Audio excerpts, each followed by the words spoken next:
Assalamualaikum, halo guys, senang sekali saya hari ini bersama orang hebat, orang terkenal dari negeri jiran. Ya, ini Bapak inilah kita, tapi lebih jauhnya silakan Tuan, kenalkan dulu namanya kepada pemirsa. Okey, terima kasih Cik Zainal kerana sudi menjemput saya untuk bersama-sama dengan para penonton di luar sana. Assalamualaikum, salam sejahtera saya ucapkan kepada semua penonton lah.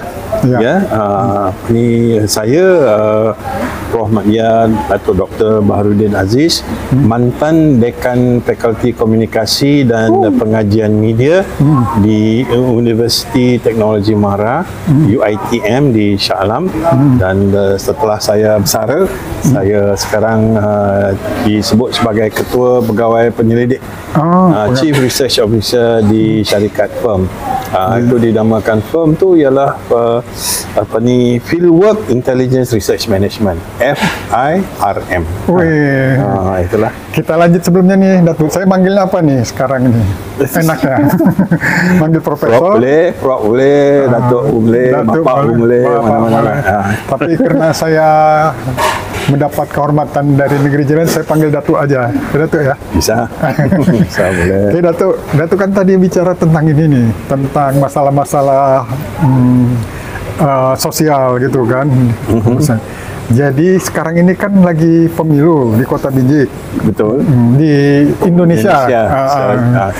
Bahkan di Malaysia sudah pemilihan presiden sudah ditentukan. Iya, itu dijalankan pada tahun 2022. Oh, sudah. Sudah. Pada bulan November 2022. Keterkaitan Datuk dengan ilmu Datuk di bidang ini, menurut Datuk ini menarik nggak pemilu di Indonesia? Oh, iyalah, sungguh menarik sekali. Yang melibatkan lebih dari 200 juta, 208 juta pemilih pengundi yang ada di Indonesia dan juga di luar negara Indonesia kan. Jadi cabarannya begitu hebat dan debat-debat itu di antara calon-calon kan, calon-calon presiden, nombor satunya ialah Anies Baswedan, Bapak Anies Baswedan dan Bapak Muhaimin Iskandar. Yang kedua ialah Bapak Prabowo dan Pak Subianto dan juga Bapak itu Gibran Buming dan mereka. Yang ketiga ialah Ganjar. Bapak Ganjar sama Bapak Pranowo sama Mahfud Profesor Mahfud MD. Itulah hebat so kontes dia tu, persaingannya tu hebatlah. Pertama di antara 1 hingga 2. Kalau Datuk lihat sendiri pemilu di Indonesia ini ada berbeda atau persamaannya dengan di Malaysia gimana? Apakah partisipasi masyarakat itu dengan di Indonesia bagaimana, Datuk? Yalah, kita mula dengan jumlah. Di Malaysia hanya 14 juta pengundi, 14 juta pengundi Semenanjung Malaysia dan di Sabah dan Sarawak kan. Ini 14 juta saja, mudah dikendalikan. So dalam satu hari boleh selesaikan. Tapi di Indonesia 208 juta, berapa hari perlu diselesaikan daripada desa ke kecamatan, provinsi, kota, provinsi, baru di pusat. Ya, baru di pusat. So kalau nak bandingkan, tiada bandingan tu. Meriah di sini. Meriah di sini lagi. Tengok berapa juta, berapa ratus yang hadir dan sanggup berjalan 2-3 kilometer untuk sampai ke tempat pidato tu, kampanye di stadium tu umpamanya kan, di Jakarta, Stora kan, Senayan tu, banyak lagi tempat-tempat lah di tempat-tempat yang disetujuin KPU, Komisi Pemilihan Umumnya gitu. Tengok, saya tengok van angkut ni punya sepanjang-panjang angkut ni.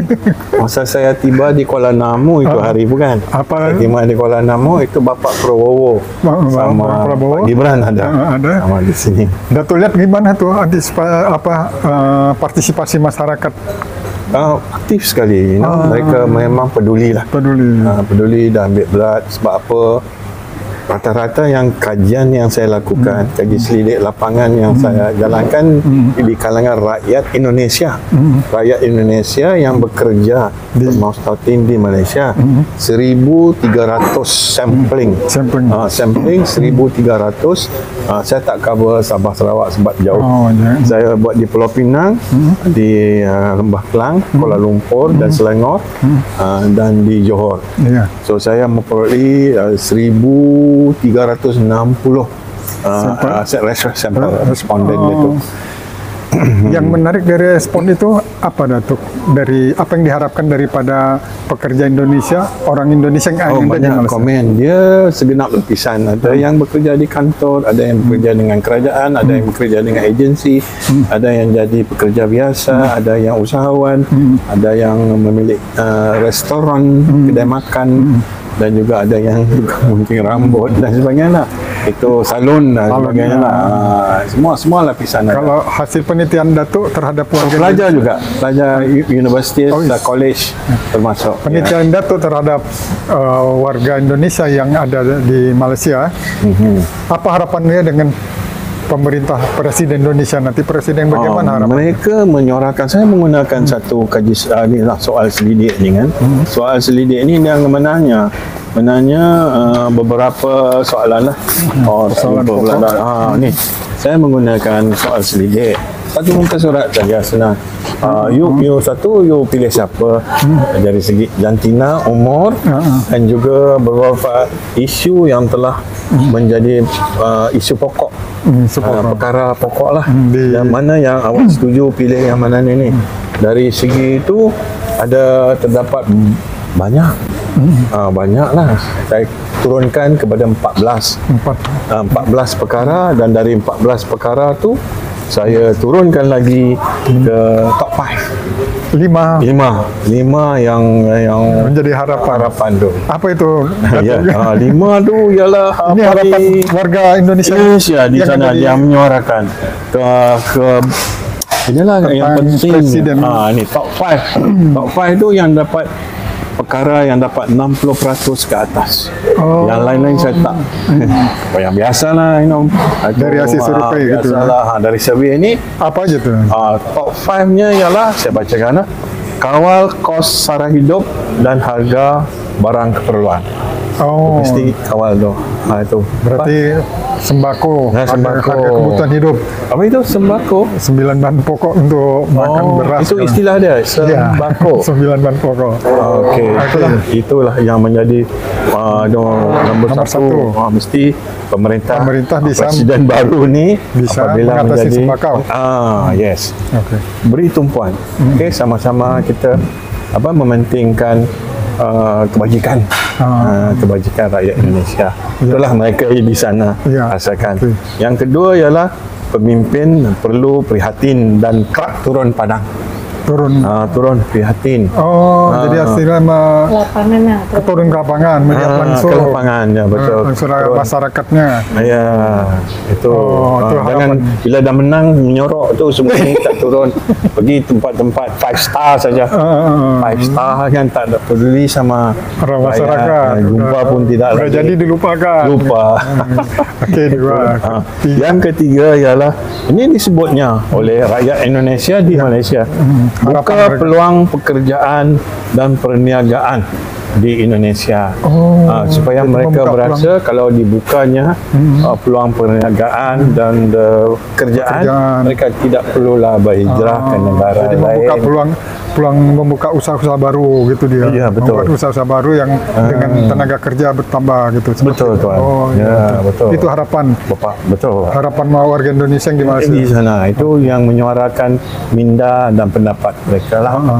Terusnya. Okay. Yang keberapa tadi? Yang kelima kan? Keempat. Peduli dengan keadaan rakyat Indonesia di perantauan. Itu sudah semestinya kan, secara logik karena di sana banyak konflik di situ ya. Ya, kadang-kadang masalah yang dihadapi itu ialah masalah berkenaan dengan keadaan di sana, tempat kerja dan sebagainya. Mungkin ejen-ejen tu ada yang nakal gitu. Betul, dia tipu ke apa kan tu. Jadi salah ejen. Jadi kedutaan perlulah urus pembelaan hukum dan juga iya, pokoknya betul. bertanggung jawab pemerintah gitu. Itulah dia orang suarakan. Okey, ambil peduli tentang rakyat sendiri di sana, di perantauan. Okey. Yang kelima ialah memberantas korupsi dan salah guna kuasa. Itulah yang mereka harapkan. Hapuskan ini top korupsi. Ya, betul. Yang lain-lain ni Tuan Zainal, saya pun basmi kemiskinan, bertindak demi kemajuan kemakmuran Indonesia, pastikan kestabilan dan keamanan Indonesia, pandang ke hadapan, kukuhkan ekonomi Indonesia, dan itulah semua. Jangan lepas dari tanggungjawab, kan? Harus tanggung jawab. Okey, itulah tingkatkan industri kawasan desa, mutu pelajaran pendidikan, tingkatkan mutu pendidikan pelajaran, hapuskan kemiskinan, majukan dan ingin melihat Indonesia lebih maju ke hadapan, kan? Ini satu lagi, majukan Indonesia supaya ini apa? TKI, Tenaga Kerja Indonesia yang ada di Malaysia dapat kembali ke tanah air, ke Indonesia, bisa berusaha di negara sendiri. Itulah Indonesia lebih maju dan lebih banyak peluang kerja. Majukan lagi ini orang dari asal Surabaya lah. Ya. Jadi menurut Datuk, pemenang di Malaysia kan udah bisa diprediksikan. Itu menurut Datuk udah bisa belum? Ikut kajian saya ni, ikut penelitian saya, saya dapati bahawa ni ikut penelitian saya lah. Dia ada ini orang Indonesia yang kita bicara di Malaysia. Boleh disebut boleh. Okey, ikut dia punya curve ni, rata-rata mereka mirip cenderung kepada gandingan nombor 1. Itulah yang sebut ni tu. Nampak? 5 tuan sendiri tengok 52,4%. Calon kedua mendapat 41%, calon ketiga dapat 6,6%. Ke situ ini cuma dia kajian, tapi sebenarnya kita belum tahu lagi lah. Itu yang kecenderungan mereka untuk memberi undi memilih. Jadi Datuk sebagai seorang akademisi gitu, Datuk tuan. lihat nanti Presiden Indonesia terpilih ini dengan yang 3 ini bisa nggak lebih maju lagi nanti ini Indonesia? Saya yakin di bawah pemerintahan presiden baru, tim baru ini, saya betul-betul yakinlah Indonesia akan maju ke hadapan lagi. Dia perlu ada perancangan strategik, penyelidikan dan perancangan strategik ke arah mana, arah tuju, biar betul dan sebagainya lah. Jadi saya rasa dan saya yakin di bawah kepimpinan mana-mana siapapun tiga ini macam saya sebut tadi 5 perkara yang disebut pokoknya tadi, 5 yang ini harapan masyarakat Indonesia yang ada di Malaysia. Betul. Itu kayaknya dah mencerminkan seluruh warga harapan masyarakat Indonesia juga, Datuk. Ya, betul. Jadi supaya negara itu, jadi ada optimis, Datuk, ya, Indonesia lebih saya yakin dan optimis bahwasanya Indonesia akan lebih maju dan makmur dalam masa 10 tahun yang akan datang. Betul. Boleh nampak dah. In fact, tuan punya premis ini sebut bukan saja G20, Indonesia boleh memasuk G7, G7. Cuba tengok video klip yang saya kirim tu. Nanti saya Pak Ahmadi cakap Indonesia bisa bukan saya G20, G7 pun boleh. Itu sudah hebat tau. InsyaAllah. Dengan izin Tuhan, ya. Tapi janji rakyat Indonesia, rakyat Indonesia mesti memberi sokongan penuh. Memberi sejauh ini partai-partai pendukung saja ini, kalau Datuk lihat pengamatin lah kan, Datuk, kayak mana kan? Ini isu politik ni, isu demokrasi, mula-mula dia bercanggah lah. Selepas pemilu sudah selesai, duduk sama-sama Membangun. membangun. Lupakan yang Lupa, kemarin. tinggalkan. Tujuan tujuan kita ke depan adalah membangun negara ini. betul. Oh ya betul. Saya pernah di dalam bilik kuliah, saya selalu ada pelajar-pelajar Indonesia. Saya selalu ingatkan mereka, jadikan Indonesia, warga negara Indonesia, warga negara number one di dunia. Wis. Apabila pergi luar negara, tunjuk pasport Ada Indonesia. rasa hormat. Oh, ya. Shop ni, oh dari Menurut Indonesia. Datuk bisa tu? Thank you. Kena kerja keras lah. Kena kerja kuat. Saya selalu sebut benda ni antara perkara-perkara lain lah. Saya kata rakyat Indonesia mesti bekerja keras untuk jadikan yang terhormat di antara dunia. Siap betul. Ya. Jadi Datuk, menurut Datuk ini orang Indonesia ni, masyarakat Indonesia, rakyat Indonesia ni itu pekerja keras atau bagaimana Datuk? Depend. Dia ada dia punya ni lah golongan-golongan. Ada yang bilang tertentu. karena Indonesia ini terlalu kaya, jadi orangnya jadi terlalu banyak santai gitu Datuk. karena kaya. Jadi semuanya ada. Jadi semua ada dibandingkan ya ada mungkin negara dengan sumber daya alamnya Betul. kurang. Jadi mereka harusnya kerjanya berpikir keras. Nah, beda dengan Indonesia ini karena sumber daya alamnya banyak jadinya agak santai. Kalau menurut Datuk bagaimana nih? Saya ingat kekayaan Indonesia tu patut disamaratakan dengan rakyat jelata.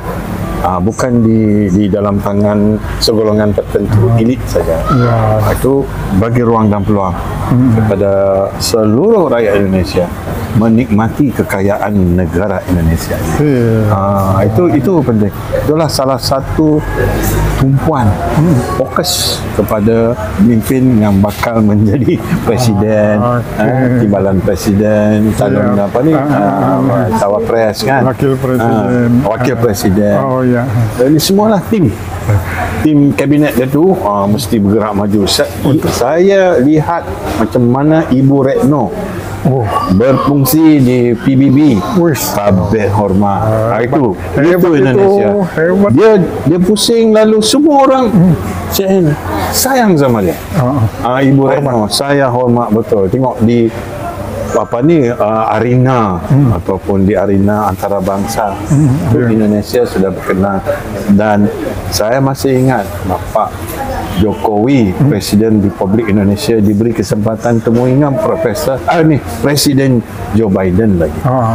Kan ada video tu. Ini pemimpin Malaysia pun tak dapat tu. Sebab apa?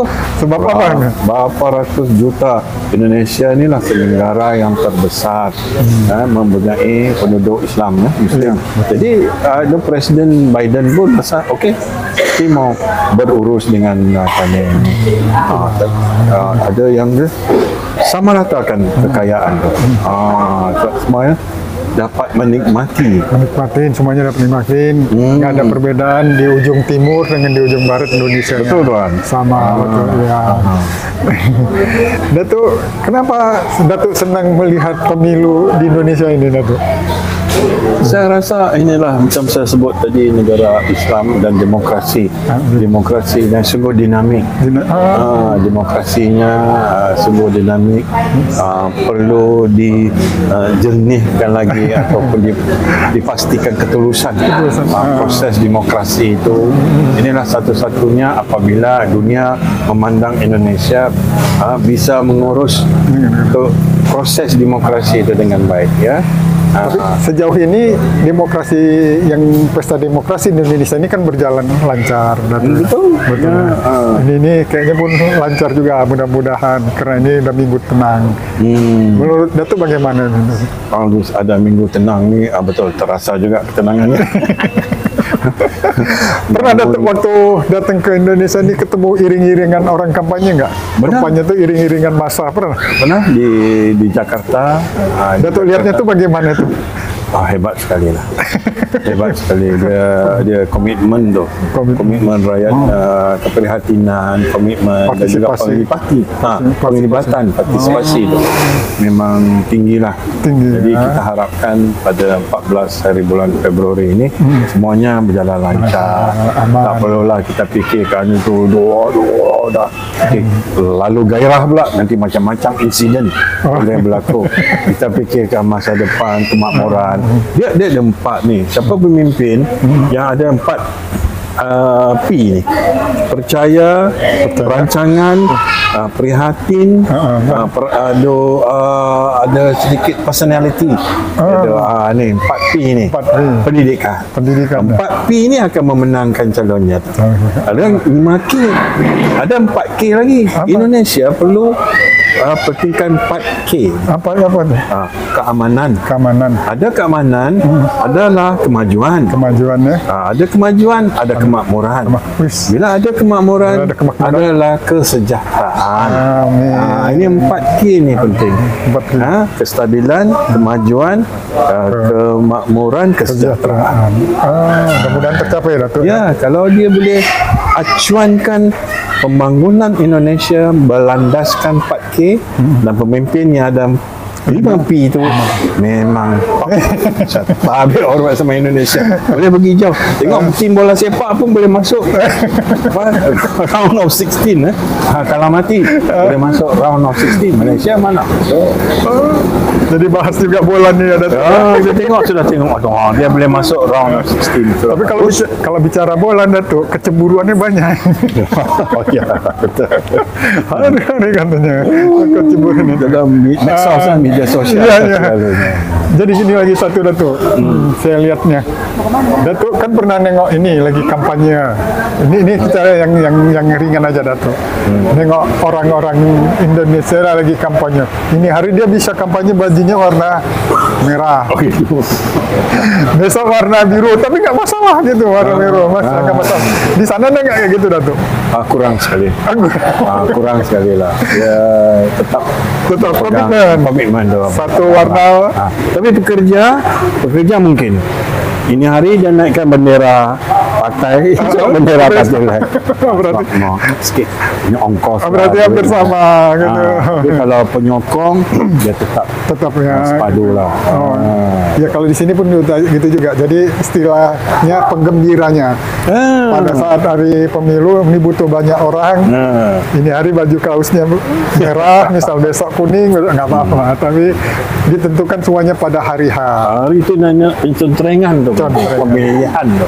Enggak centeng sini lah tu, pencoblosan. Oh iya kan? Pakai paku kalau contreng. Zaman saya dulu saya datang dulu masih pencentrengan. Sekarang udah coblosan. Masih pakai paku gitu. Iya. Paku tu cocok.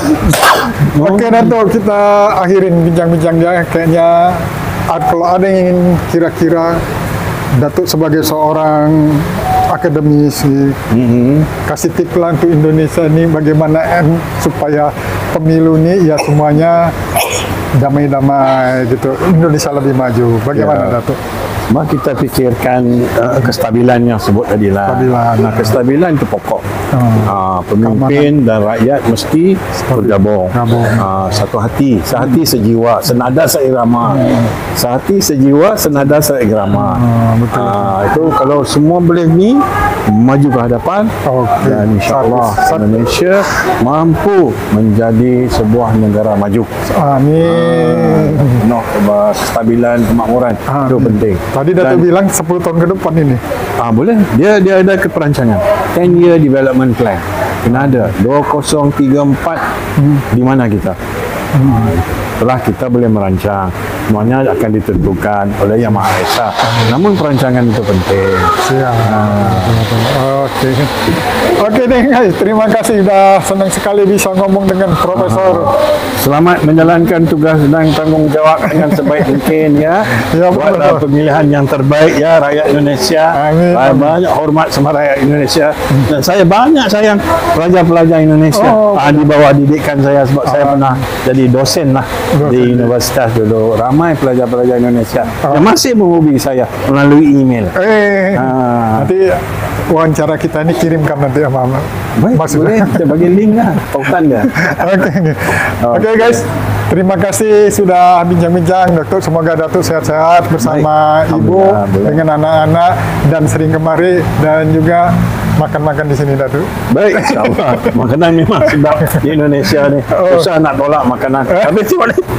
Dah naik dah. Dah 10 hari di sini sudah naik dah. Aduh, itu bagian Ibu nanti ngurus. Baik. Oke, terima kasih guys. Terima kasih, sampai ketemu lagi. Baik, terima kasih.